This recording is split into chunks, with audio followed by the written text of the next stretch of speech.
Frankie Corrado from TSN. What's going on, Frankie? You know what's going on? Okay, let me know how you feel about this, and maybe you can open this up to the text chain. Okay. Okay, so I played in a charity scramble yesterday, which great time, great people, great cause, all that stuff. And we were respectable. Like, I think it's not an easy course we played, but we were like 8 or 9 under, which is not dead last, but not winning, which I think is where you want to be in a charity That's a scramble. good score. That's a very good score. No one needs to see you come in at minus 18 and start asking questions. Anyways, so we're playing and we're making some putts, but we're not really like doing the big loud woos and the cheers. We're just, a couple like fist bumps and we're off the green. And we see all these groups, or we hear all these groups just like belting it out, like, woo, yeah, like, oh, all the time. And we're like, are we doing it wrong? Like, what's going on in those other groups that we're not doing that? And we have a fairly legitimate score going. So I don't know. Like, is that on us for not getting hyped up, or is everyone else around us getting too hyped up? You need to go the next level of dude bro, okay? Lots of fist bumps, lots of chest bumps for every little like made 4-foot putt, I guess. Yeah, like I get is like, and then we start. Well, is everyone just making bombs? Like, is everyone just making 30-foot bombs out there, and we're making 6-footers? I don't know, but it was a good time. Well, I went the other way, Frankie. I told the story earlier. I played an event yesterday. The 120th Men's Amateur Championship is coming to the Royal Ottawa. So they had their media day yesterday. We played in a group, played my own ball. Group ahead of us, Tim Baines, everybody knows him in this market, longtime sports writer, hole-in-one in the group ahead of us. And we watched them tee off, and nobody knew it went in. We're on the tee box waiting to play for them to clear the green, and they start cheering. We're like, did somebody chip in? Yeah, hole-in-one, didn't even know it.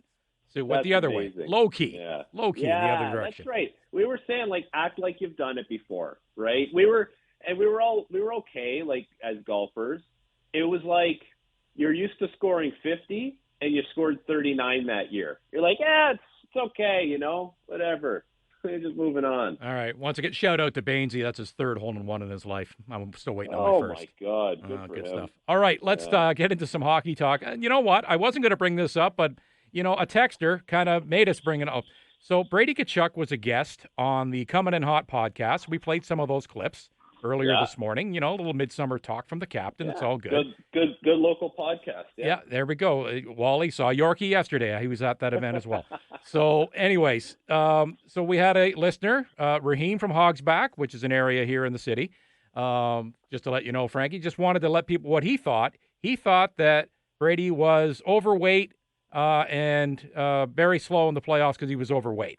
That didn't go well with a lot of the listeners here. Because Brady did talk about having he admitted the hip flexor issue, and we all know. And he ended up, pretty much being point a game as well, a little bit better than that in the playoffs. We could see he didn't have the jump in his stride. But just reflect on what did you think of Brady Tkachuk's performance in the playoffs? Because the listeners weren't very happy with that text. No. Anytime you can take an opinion from someone who watches the odd game on their couch when it comes to players' physical condition, you always have to take that opinion. This is the thing. Like, Brady was clearly hurt in the playoffs, and I would say this about a player like that when it comes to how they are, like their physique or how they're in shape or not in shape. A guy who's supposed to play with that much physicality and that much brute force and be a powerful figure on the ice, I'm okay if that guy has a little extra on him, because I need to know that if he gets to the front of the net, he can kind of bulldoze his way around. So I'm okay with that. The reason why, if you thought Brady Tkachuk looked a little bit slow, it's because his hip was bothering him. It's hard to play hockey at any level with one hip, and especially so at the NHL level. The thing is, like, you can hide to a certain degree, but when it comes to being a guy like Brady, who has to contribute and has to get points and has to do things where he beats other players that are in peak physical condition at one-on-one, you kind of need to be firing on all cylinders with your body. And it wasn't the case for him, but he still did a very commendable job, which says a lot about, his perseverance and his resilience and, just the kind of the kind of person, the kind of player he is. So I would look back at his playoff performance and say, listen, it probably wasn't the, Brady Tkachuk kind of like tiger in the cage getting let out for the first time that we would have thought because of his hip. And I think, to see him put together the production that he put together in the playoffs would just lead you to believe that if you do get a healthy Brady next time around in the playoffs, it's going to be even better. And so I don't really have any concerns about anything other than, can he feel 100% next time around? All right, let's get to some news of the day here. There's always something going on, and some arbitration hearings have been set, and some have been avoided. More will be avoided. Very few go the full Monty to arbitration. You'd rather settle. So let's start with Byram in Buffalo. That one's interesting, Frankie, because his name's been in the rumor mill for a potential trade, a potential offer sheet before coming to this 2-year agreement. 6.25 is the AAV on a new 2-year deal for this 24-year-old defenseman, very talented, but they've got some other talented young D. Do you think that now that this is settled, he's going to play in Buffalo, or does this make him a little more easy to trade? Well, at least now that you have the number done, anyone who's interested in Byram can kind of look at it and say, well, how can I digest 6.25 into my lineup for a couple years? So maybe the story's not over yet. But the other thing that you would look at and say, well, if there was going to be a trade, you could have just done the trade, and another team could have agreed to that number with him. So I think this kind of, it does leave the door open a little bit, but at the same time, I'm like, well, if he's got the deal done for 2 years, it might be one of those things now where, the player and the agent say, okay, we're going to give it 2 years. We have a good number attached to us, and let's just see how things develop in Buffalo. Because like a lot of teams in the Atlantic, Ottawa being one of them, and of course we saw Ottawa take a step last season making the playoffs. Buffalo has to show that they can take a step forward. And Buffalo doesn't have a 5-year runway to get this thing done. It's been a 13-year runway for them, and they haven't been able to. So they've got to kind of get things going rather quickly, because everyone around them and it doesn't feel like anyone is dropping off. So maybe it's just a little bit of a 2-year sample size, see where you're at. At 6.25 with the cap going up, it's a number that, for a guy like Byram who can play, he plays huge minutes. He can play 30 minutes a night, and he did last year when Dahlin was hurt. You can find a way to get that kind of player into your lineup and make it worth it at that dollar figure. Do you think that, though I got it in front of me, so I won't put you on the spot. I'll lay it out for you. So this is what they've got on the blue line. Dahlin, top dog, obviously, he makes $11 million. Owen Power is 8.3 and change. Byram 6.2 and change. Matthias Samuelsson, he's 4.2 and he's got some term. He's signed through 2030. Kesterling, the recent trade that they had with Utah, bring him in. He's a right-hand shot, 1.4. Jake Bryson, 900. Zach Jones is there now, 900. Connor Timmins, RFA. So the way that's configured, if Byram stays, does somebody else go? How do you think? Do you think there is a move coming of some sort with the current defenseman leaving on the Sabres blue line? It's a good question. It almost does feel like, in a way, and I thought this at the time when that trade was made, if we go back to the Middlestat for Byram trade, my initial thought was, oh, that's interesting. I don't know that they need Byram. Are they going to try and turn Casey Middlestat into Byram into something else? Was that going to be a chip? And I wonder if people at the time may have thought that was going to be something that happened. And it wasn't. Byram, or by all accounts, Byram was like, no, we wanted him, and this is what we're going with moving forward. I don't think Buffalo is in a position on their blue line where, unless you're getting a piece back that you think helps you, that is a top pair guy that can play with Dahlin, because ultimately you'd like to have Dahlin and Power on different pairings. And it doesn't make sense to have Byram on a different pair of all those guys, because he's not typical third pair defenseman. Actually, not at all a third pair defenseman. I don't think Byram staying means someone else has to go. I get that there's quite a bit of money allocated on their back end, but I guess that's the cost of doing business when you have two guys that went first overall. You have another guy in Byram that's a really high first-round pick as well. So, no, I think the fact that, like, Byram is staying, of course, there's always going to be a chance someone gets moved, especially someone like that. But I think my initial thought sitting here today is that he's there for the next 2 years or so, or at least the plan is to be there for the next 2 years. And just because he's signed at a fairly reasonable cap hit, I think he's there to play and be a part of that top four. All right. We've got since the last time we spoke to you last Tuesday, Frankie, the memorandum of understanding has been released. So this outlines the key changes that have been agreed upon for the new CBA that officially kicks in after the upcoming season. Now, a lot of this stuff is already leaked out, but now that it's kind of official, I'd like to get your thoughts on a couple of the key things. I don't know if you've noticed, Frankie, being in the media business and the sports hockey business, a lot of fans have not liked the LTIR situation for the playoffs and don't like Vegas and other teams have taken advantage of that. Do you like where this has landed, where basically it's your roster, it's your game? There's a couple twists and turns here, but it's your game day roster, and that's going to be your cap. You got to be under that, and you got to submit your roster in the afternoon of game days. If anything changes, you got to call the league and make a special exemption. Somebody gets sick. So it's game day cap. Do you like that? It seems reasonable. It's a sensible solution, and I think what it's going to do is provide more of a level playing field because not every team has the opportunity to put Nikita Kucherov on LTIR for the year, or put Mark Stone on LTIR for the second half of the year, or how we saw Matthew Tkachuk with Florida. And actually, I believe it was Puckpedia. I don't want to get it wrong, but I think Puckpedia went back and looked at the Oilers and the Panthers rosters from the Stanley Cup final.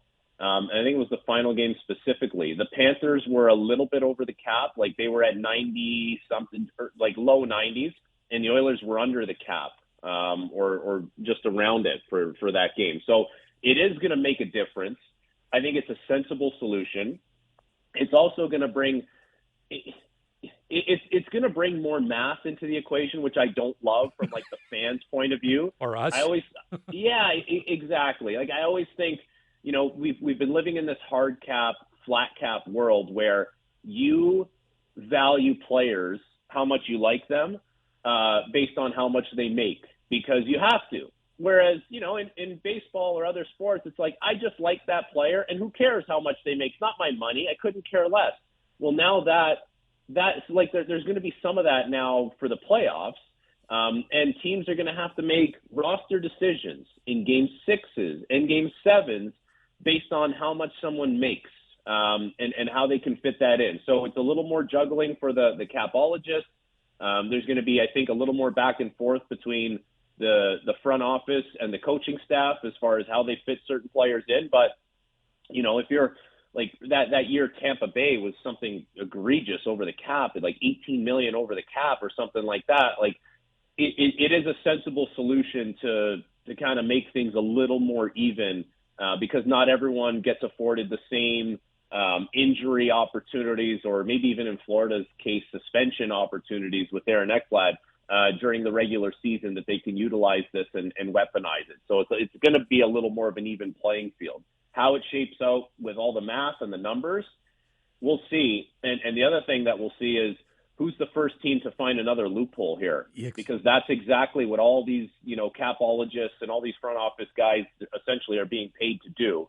Find loopholes that we can utilize or expose. And so I can't think of what the first one is going to be, but I'm sure these guys who get paid to do this will find one pretty soon. It'll bore people to tears. I went through all the little details, but I'll say this about that. There is, after the first 3 years of doing it, there's a clause if the PA and the league, they can't agree upon, all right, this is working the way we're doing it, then they'll just say, we'll go back to the old way. So we'll see where that goes. The other thing that might, limit player movement possibly, especially close to the deadline, like we saw it with the Trent Frederick trade, right? This past deadline. We've seen this. getting that third-party team broker involved, where it's one transaction to get the player to the team that wants the player, but there's another team involved. So we eat a little bit at the start. We trade him to another team, and they eat a little bit more, and then you get him really cheap, and you fit him under your cap, and he plays for you. New rule, double retain contracts. The retention's got to be 75 league days apart. So you can't do that in one shot. So what do you make of that? And could that mean more tap dancing for Frankie Corrado and company on trade deadline day? Will that ruin trade deadline day? Yeah, as if trade deadline day wasn't already ruined from these guys. I don't like that one because we're some of these trades are really exciting. They really kind of push fan engagement. It's and this would, I think, be more PA driven, I would imagine, because I think if it was up to the league, they would make things a little easier for just, hey, you can get moved at any time. We are all just a number. We always say when we're players, like, we're literally just pieces of meat with a number attached to us. And some players more so than others. But like, I think this is one of those ones where, players like to have stability. Players like to know where they're going to be, and don't make it so easy. This is why we've seen so many, 10-team no trade, no move, no trades. Like, it's just so many guys get these that don't necessarily deserve them, because they just don't want it to be the NBA where everyone gets moved at the drop of a hat.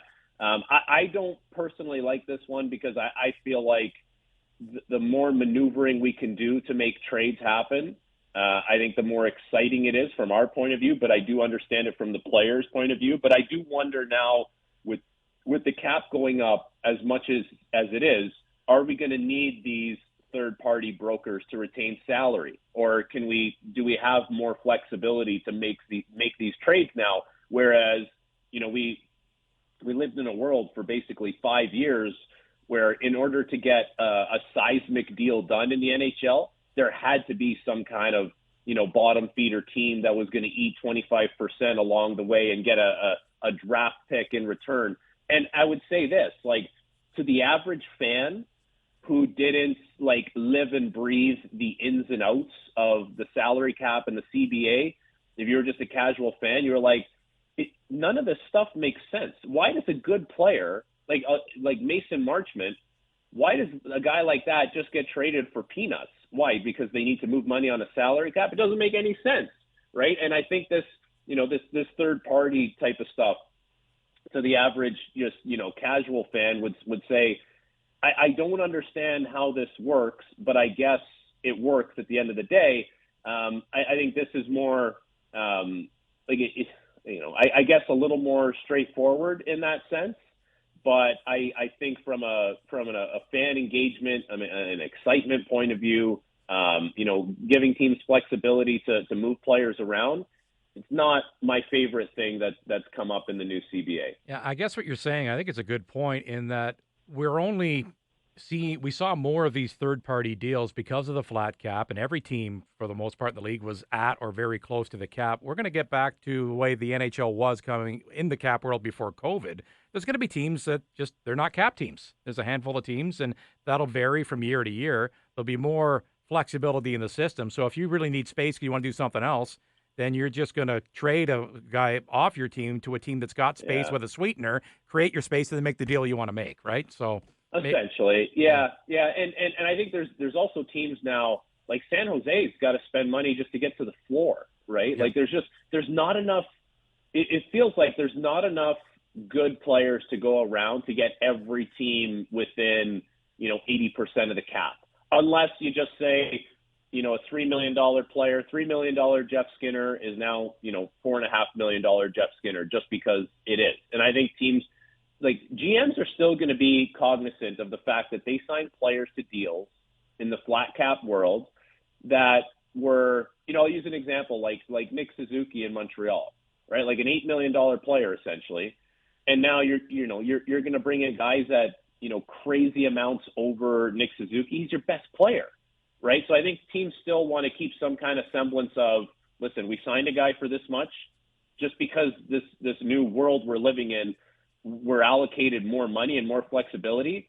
You're not $5 million better than our best player on our team just because we live in a different landscape now. So that'll be interesting to see how teams handle that as well. Okay, a couple other ones for you here. Now, you played in the AHL and in the NHL. Were you ever a victim of the paper transaction where your salary goes down by about 800% on an off day? Because that's no more. You got to play at Yeah. least a game in the AHL. No more paper loans.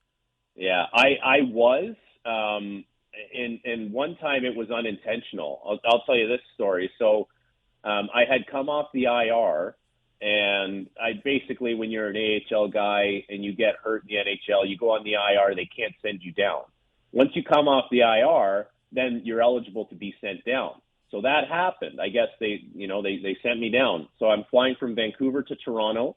I've got a layover in Toronto. I got to fly to Syracuse because the AHL team's in Utica, and then I was going to grab my car. I was at the airport in Syracuse and drive back to Utica. So I get off the plane in Toronto, and all of a sudden I got texts and a missed call from the assistant GM. So, of course, I call him back. He goes, we actually need you to come back to Vancouver. Something with the cap or whatever. He's like, yeah, we need you to play tomorrow against San Jose. So I flew from Vancouver to Toronto. This is the day before the game. Vancouver to Toronto, got off, talked to like an Air Canada person, got my gear off the flight going to Syracuse, went back to Vancouver, went back in time, and then played the game the next day. Was -3, played 2 more games after that, and never played another game as a Canuck. But anyways, the paper transaction, that would happen a lot, in a city like Toronto, where it's in the same city and it's like, we're just going to get some flexibility. So we're going to send you down for the day. And instead of, not that anyone's going to cry a river about this, but for the player who's on their entry level, it's the difference of making $300 a day in the AHL and $3,000 a day in the NHL, essentially. Look at it that way. So just because it's a non-game day, you get your pay clip, and you get your, days on roster, and that's a pension credit that you lose and all that type of stuff. So I think it they'll still find a way to get around certain elements of it, I'm sure. But the fact that you have to play a game now, I think is pretty smart by them. Just, if you're sending someone down, do it because you mean it. But we also now, keep in mind, same type of thing. Salary cap's gone up. So you shouldn't be in this much of a bind now that you need to paper transaction guys, twice a week just because it's a practice day to give yourself some flexibility. There's no excuse for that anymore. You should have the flexibility now. All right, last one real quick. Kept you long enough. So they're hammering out the details, but it looks like the rule is going to be you can pick one 19-year-old that can play in the American League. It doesn't have, if you drafted him from the CHL, it doesn't have to go back to junior. It's not NHL or junior. It doesn't have to be a first-round pick, but you can pick one. 18-year-old still ineligible. You got to be 19. Do you like that? Not really. No, I don't. I think if you're good enough at 19 to be playing in the AHL, you should probably be playing in the NHL. And if not, just stay in junior hockey and play. If you're a defenseman, play 25 minutes a night, play all situations and dominate. There's something to be said for having a year where you absolutely dominate the game instead of going to the AHL, which is a tough league to play in, and just learning how to survive again. So I think that probably is bred from a little bit of what we saw with Shane Wright, where he was too good to play in the OHL, and then they kept him in the NHL, and healthy scratch, and then conditioning loan, and then after World Juniors go back to the OHL. It's just too much of a mess. But I think at the end of the day, if you're 19, just be a 19-year-old in the CHL. And now that we have the flexibility to go to the NCAA, hey, that's great. You have a little more runway, so you don't feel like you need to rush into the AHL. I think this one maybe a little late to the party on this one, but now with the NCAA kind of softening things up, I don't think this is totally necessary.